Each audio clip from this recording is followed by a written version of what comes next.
Halo semuanya, selamat datang kembali di kanal kami.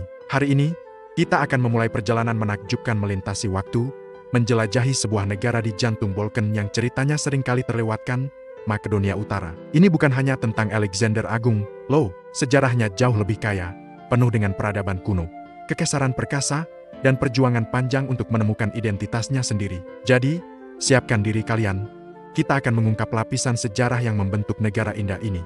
Kisah kita dimulai ribuan tahun yang lalu, di tanah yang subur di semenanjung Balkan. Wilayah ini sudah dihuni sejak zaman Neolitikum. Bayangkan desa-desa kecil mulai tumbuh, dan peradaban awal seperti Paeonia dan Iliria mulai berkembang. Mereka adalah suku-suku kuno yang mendiami wilayah ini jauh sebelum nama Makedonia menjadi terkenal di seluruh dunia. Mereka membangun pemukiman, berdagang, dan berperang, meletakkan fondasi bagi mozaik budaya yang akan datang. Lalu, muncullah kerajaan Makedonia kuno. Awalnya, kerajaan ini dianggap sebagai kekuatan pinggiran oleh negara kota Yunani yang lebih maju seperti Esina dan Sparta. Namun, semua itu berubah pada abad keempat sebelum Masehi di bawah kepemimpinan Raja Philip II. Dengan reformasi militer yang brilian dan diplomasi yang cerdik, Philip mengubah Makedonia menjadi kekuatan dominan di Yunani. Ia menyatukan suku-suku yang terpecah dan mempersiapkan panggung untuk putranya, seorang tokoh yang akan mengubah jalannya sejarah dunia selamanya. Benar sekali, kita berbicara tentang Alexander Agung. Dari tanah Makedonia inilah ia melancarkan kampanye militernya yang legendaris, menaklukkan kekaisaran Persia yang luas dan menyebarkan budaya Helenistik dari Yunani hingga ke India. Meskipun kerajaannya runtuh setelah kematiannya yang terlalu dini, warisan Alexander tetap hidup. Kota-kota baru didirikan, ilmu pengetahuan berkembang pesat, dan bahasa Yunani menjadi lingua franca di dunia kuno. Pengaruh ini secara fundamental membentuk perkembangan seluruh wilayah Mediterania Timur dan Timur Dekat, termasuk tanah kelahirannya sendiri. Setelah era Helenistik, kekuatan baru muncul dari barat Roma. Pada abad kedua sebelum Masehi, Republik Romawi menaklukkan Makedonia dan mengubahnya menjadi sebuah provinsi. Selama berabad-abad di bawah kekuasaan Romawi, wilayah ini mengalami stabilitas relatif. Jalan-jalan besar seperti Via Egnatia dibangun, menghubungkan Adriatik dengan Bizantium dan melintasi jantung Makedonia.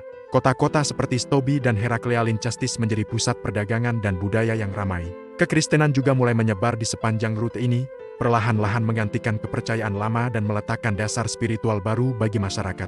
Ketika Kekaisaran Romawi terpecah menjadi dua pada tahun 395 Masehi, wilayah Makedonia jatuh di bawah kendali Kekaisaran Romawi Timur, yang kemudian dikenal sebagai Kekaisaran Bizantium. Selama 1000 tahun berikutnya, Konstantinopel menjadi pusat politik dan budaya kawasan ini.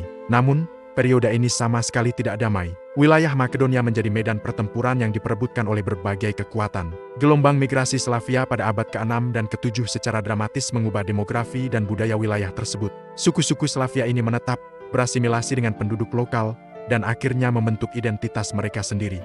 Di tengah pengaruh Bizantium, muncul kekuatan baru yang kuat dari Balkan itu sendiri, Kekaisaran Bulgaria pertama dan kedua. Para Tsar Bulgaria, seperti Simeon Agung dan Semyul, beberapa kali berhasil menguasai sebagian besar wilayah Makedonia. Kota Ohrid, misalnya, menjadi pusat keagamaan dan budaya yang sangat penting bagi Kekaisaran Bulgaria pertama. Disinilah alfabet Kiril, yang diciptakan oleh murid-murid Santo Cyrillus dan Methodius, dikembangkan dan disebarkan ke seluruh dunia Slavia. Pertarungan antara Bizantium dan Bulgaria untuk menguasai wilayah ini berlangsung selama berabad-abad, meninggalkan jejak yang tak terhapuskan pada arsitektur, agama, dan tradisi lokal. Pada abad ke-14, babak baru dalam sejarah wilayah ini dimulai dengan datangnya Kesultanan Utsmaniyah. Setelah pertempuran Kosovo pada tahun 1389, Utsmaniyah secara bertahap menaklukkan seluruh semenanjung Balkan. Selama hampir 500 tahun, wilayah Makedonia berada di bawah kekuasaan Utsmaniyah. Periode ini membawa perubahan sosial, politik, dan budaya yang mendalam. Islam diperkenalkan, dan masjid-masjid megah, jembatan, serta pasar atau bazar dibangun.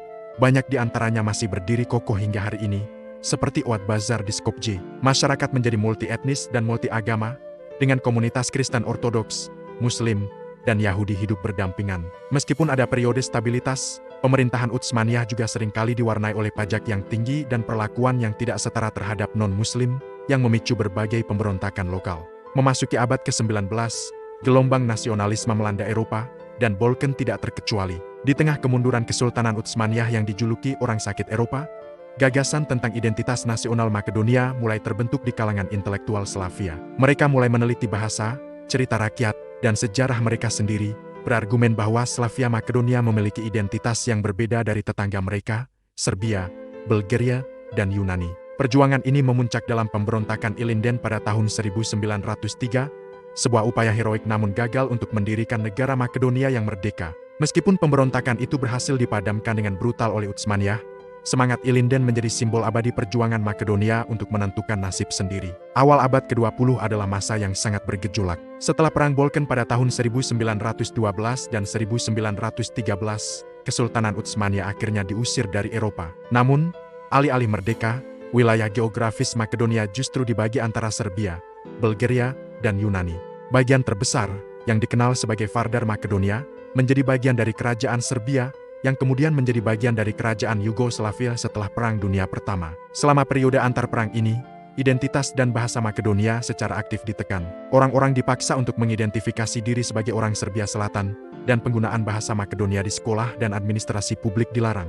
Selama Perang Dunia Kedua, wilayah ini diduduki oleh kekuatan poros, terutama Bulgaria dan Italia. Gerakan perlawanan partisan yang kuat, yang dipimpin oleh kaum komunis di bawah Josip Broz Tito, muncul untuk melawan para penjajah.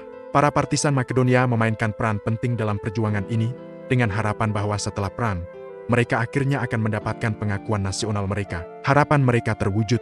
Setelah perang, Yugoslavia diorganisir kembali sebagai federasi sosialis, dan untuk pertama kalinya, Republik Sosialis Makedonia diakui sebagai salah satu dari 6 republik konstituen. Bahasa Makedonia distandarisasi dan menjadi bahasa resmi, dan institusi budaya nasional seperti universitas dan akademi didirikan. Ini adalah momen krusial dalam pembentukan identitas nasional modern Makedonia. Selama beberapa dekade berikutnya, sebagai bagian dari Yugoslavia, Makedonia menikmati periode perdamaian dan pembangunan. Namun, ketika Yugoslavia mulai runtuh pada akhir tahun 1980-an dan awal 1990-an, Makedonia dihadapkan pada pilihan sulit. Dengan bijaksana, kepemimpinan politiknya memilih jalan damai. Pada tahun 1991, setelah referendum, negara ini mendeklarasikan kemerdekaannya dari Yugoslavia secara damai, menjadikannya satu-satunya republik bekas Yugoslavia yang merdeka tanpa perang. Namun, jalan menuju pengakuan internasional tidaklah mudah. Negara baru ini langsung menghadapi tantangan berat, terutama dari Yunani, yang keberatan dengan penggunaan nama Makedonia, karena khawatir akan klaim teritorial atas provinsi Makedonia di Yunani Utara. Sengketa nama ini berlangsung selama hampir 3 dekade, menghambat upaya negara ini untuk bergabung dengan NATO dan Uni Eropa. Perselisihan ini menjadi bagian penting dari sejarah kelam negara ini.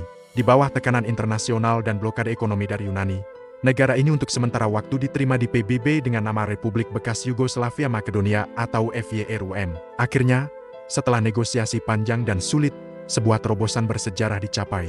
Pada tahun 2018, perjanjian Prespa ditandatangani, di mana negara tersebut setuju untuk mengubah namanya menjadi Republik Makedonia Utara. Sebagai imbalannya, Yunani mencabut keberatannya terhadap keanggotaan Makedonia Utara di NATO dan Uni Eropa. Pada tahun 2020, Makedonia Utara secara resmi menjadi anggota ke-30 NATO, sebuah tonggak penting dalam perjalanannya menuju era modern. Dari peradaban Balkan kuno hingga kerajaan Alexander Agung, dari kekuasaan Romawi, Bizantium, dan Utsmaniyah, hingga perjuangan panjang untuk identitas nasional dan akhirnya kemerdekaan, sejarah Makedonia Utara adalah cerminan dari kompleksitas sejarah Balkan itu sendiri. Ini adalah kisah tentang ketahanan, adaptasi, dan pencarian tanpa henti untuk sebuah tempat di dunia. Hari ini, Makedonia Utara adalah negara demokrasi parlementer yang bersemangat, dengan warisan budaya yang kaya dan masa depan yang cerah di jantung Eropa. Terima kasih banyak telah menemani kami dalam perjalanan sejarah yang luar biasa ini. Semoga video ini memberi kalian pemahaman yang lebih dalam tentang Makedonia Utara.